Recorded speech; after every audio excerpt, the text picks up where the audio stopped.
The real estate experience, man. I'm always excited to hang out with my guy right here. And matter of fact, I'm gonna tell him, I'm gonna let him introduce himself, but I'm gonna tell you why I thought about it. Because I got a couple lenders that made me mad with a couple issues I had. And I said, damn it, and I should have called Armond. Hey, the one and only giant lender right here, Armond. How you doing, man?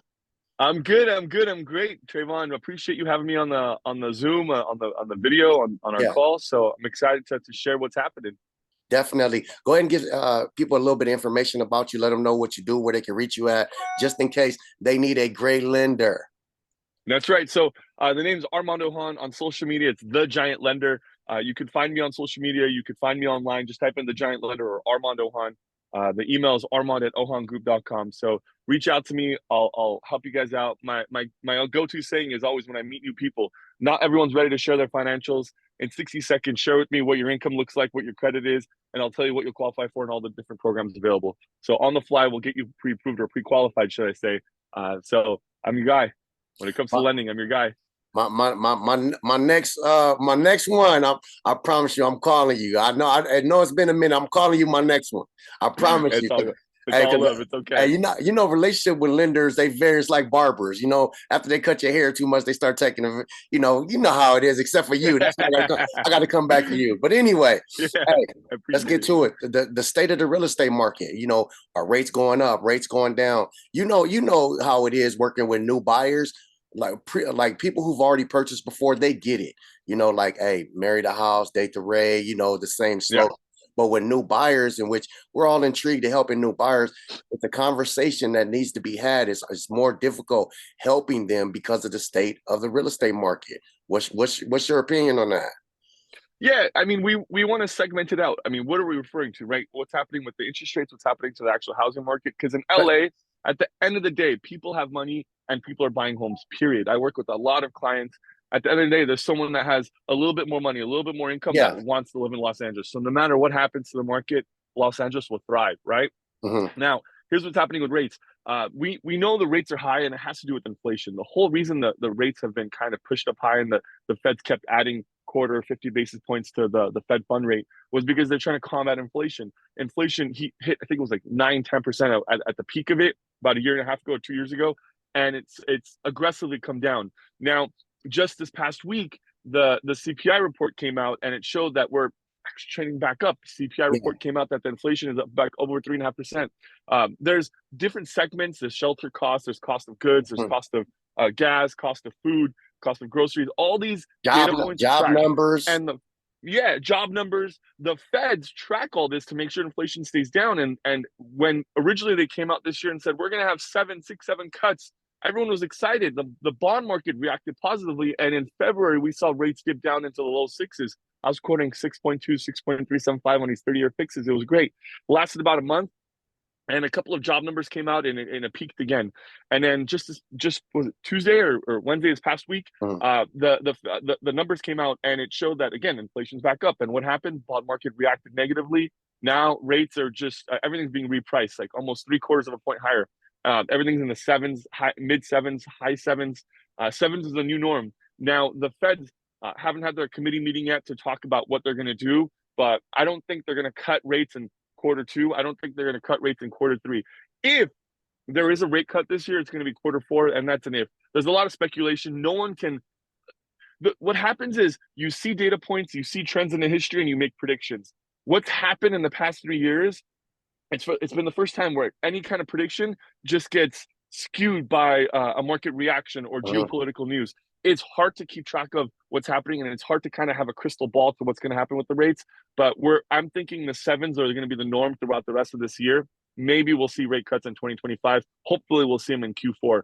But again, it's data driven. If for some reason more data comes out this summer where it shows inflation's back down, the rates are going to just follow. They're going to come back down. But the new norm is the sevens, and this is going to stay until the end of this year, from my opinion, my humble opinion. No. I'm on the exact same page of everything you just said, and we haven't even talked except for 30 seconds. Before we jumped on, I'm on that exact thing. I don't think rates are getting cut. If they are getting cut, it's quarter four. I'm a big advocate of telling people like you can't make decisions on rates and videos and opinions. If you're gonna try to buy a house, just buy a house. If you're gonna sell your house, just sell your house. But like you advocated in Los Angeles, people got money. Either they want it or they don't. So the money keeps moving in Los Angeles. It just depends on whether it's this property this month and that, whether it's investment properties or whatnot. So like you said, go ahead, go ahead. No, exactly. And I have these conversations all the time. Remember, I work with very high net worth clients, yet at the same time, I work with clients that just got out of college, got their job, making six figures and want to get into a home. So I work with a lot of different clientele. And when I see someone buying a home in LA and they come out and make 100K a year and they have about 50K saved up, look, we could find you a home. But a lot of times the disconnect is what they see on the market versus what their budget is. It's different, right? And it's a reality check. It's look right now, especially if you don't own a home, that first home is not going to be your dream home. It's going to just be able to get you into a house, period, in Los Angeles and lock in that equity. What you want to do is just get into any kind of home you can qualify for and you're comfortable making the payments. Whether that's in LA, Downey, or even San Bernardino, wherever it is, let's find you a home, lock in that equity, and then pay down that mortgage. So what you want to do is live in it for a few years. And what's going to happen? It's going to appreciate. So in about 2 years from now, you're going to call me and say, Armand, I'm sitting on 100K in equity. I'm now ready. I have a better job. I'm now ready to sell. Take away the 100,000. Now put 100 plus my own money, 50. Put 150 down and buy that nicer home, that upgrade. Don't make your first home, especially if you're a first time home buyer. Don't think that's going to be your dream home. Unfortunately, in LA, these home prices are just high. You have to just compete with everyone else, and the way to do that is get into a property. Then after you've lived in it for a year, we could either sell it, we could rent it out, we could put a tenant in there, and buy your next home. So there's so many different ways. It's just a matter of just making that commitment and making that jump to home ownership.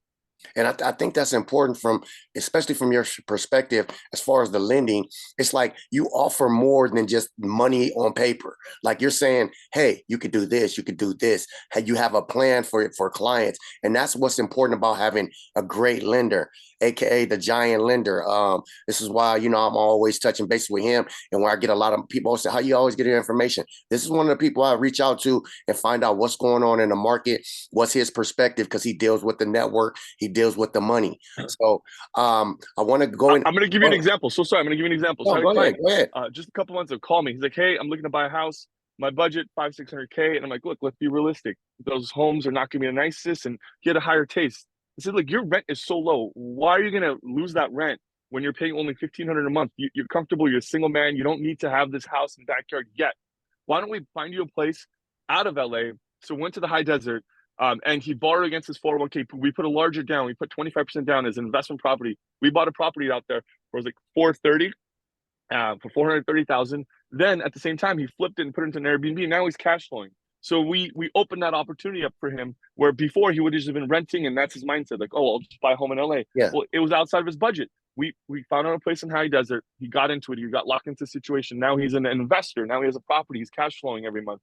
So it's about having these conversations with the right people and exploring what's available to you to make an informed decision. Exactly. That's what I just touched on, because people need to know when you go to your lender, when you go to your real estate agent, they have plans. Make sure they have plans, vet them out. Don't be afraid to ask them questions. You talk to this man right here, you understand he knows how the money works. He's not going to just tell you to buy in LA just to buy in LA. He's going to say, hey, let's do this, create some cash flow. Speaking of cash flow and programs, what kind of programs are you guys offering right now, or what's some of your favorite go-to programs for buyer, sell, whatever programs you have Yeah. going on? No, right now I'm loving the bank statement programs. For some reason, typically in the past, when you're working with conventional financing versus alternative doc financing, the rates always just had a big gap. But now, especially with conventional financing just kind of getting beat up with what's happening with the Fed market, it's kind of leveled out. They're very similar. Business bank statements. I work with a lot of self-employed people. These clientels, they make a lot of money, but their tax returns just don't show because they have a lot of write-off, don't show that income that's needed to qualify for a home. And these bank statements have been coming through and getting these people homes. So I just closed one last month. I'll give you a quick scenario. It was 1.6 million.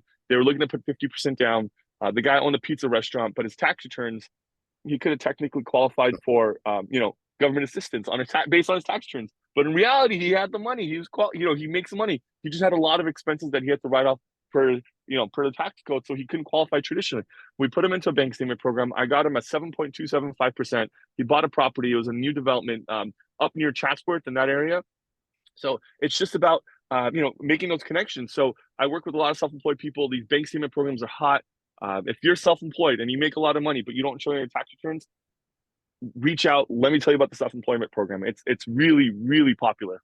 Yeah, and for the people that may not know what the self-employment program is, bank statements mean they might what's called look at your bank statements for 12 or 18 months and then scrub through them and use your bank statements, your money in each month to qualify you for a loan. Hey, we always Let me explain it. Let me go explain it. ahead, All right. go So ahead. I'm going to give you a scenario. All right. So let's say I'm a doctor. Okay. I make $1 million a year, but I have expenses, marketing, internet, all these costs, and my net income is, let's say, $80,000 a year. That 80K is only going to get me like a 300K house. Now, what I'll do is I'll look at these bank statements because, again, deposits, right? I'm making $1 million a year. What is that? It's almost $100,000 a month in deposits. Well, now I'm using the $100,000 of deposits as income. Now, again, we have to look at it realistically. We can't just say 100K is your income. We'll apply an expense factor. Typically, we'll look at your business and see what kind of expenses you should have. So if you're in a service-based industry, we'll give you about 80, 90% of that income. If you're in a business where you have cost of goods, we'll give you about 50% of that income. So let's just say 100,000 is my gross deposits. I apply a 50% expense ratio. That's 50K in deposits. That's $50,000 a month of my income I could use to qualify for a home. Well, what will the bank will say? The bank will say, well, from that 50,000, 45% is a budget for mortgage. What does that break down to be? 23,000 a month. That's 23,000 a month for a mortgage. That'll get you a home at $3 million a year. There's a lot of people making that kind of numbers that don't realize they could qualify for $2, $3, $4, $5 million loan programs. And we have programs that go up to $30 million. So if you're making, there's people out there that are making a lot of money. They'll qualify for these programs, and we do them. Hey, look, I'm gonna tell you why I be calling you, man. Because right there, you have my math brain going. I was like, "Bah, bah, bah, bah." But I love that. If you don't love that, we're into the wrong, business. But when you have my math numbers going right there, I was doing the numbers with you. But anyway, hey, the Giant Lender, contact him at the Giant Lender on Instagram. We'll have all his information. But it's always a pleasure talking to you, man, and chopping it up with you. I'm not gonna let you go. Yeah, I want to ask you one more question. Sure thing. Is it really a big deal about this NAR settlement, or is it for lenders, or for the buyer's agent and all that? I got great relationships with my clients, so it really doesn't bother me. But for the most, what's your opinion on the NAR settlement? Look, I'm going to tell you this, and this is my thought process. When you have a lot of attention to a certain industry, you're going to have a lot of nitpicking and trying to understand what's happening, right? So again, I don't blame it on the TV shows, but it's been the buyer sentiment, right? They see this. Similar to car dealerships charging all these markups. I think they're going to be next. So when you have an industry where there's a lot of flash and people are walking around and saying, "Oh, I just bought a Lamborghini, Ferrari," they give me attention. Not everyone's buying these Ferraris and Lamborghinis. So I think that a lot of the industry, like the TV shows, brought attention to light and needed more transparency.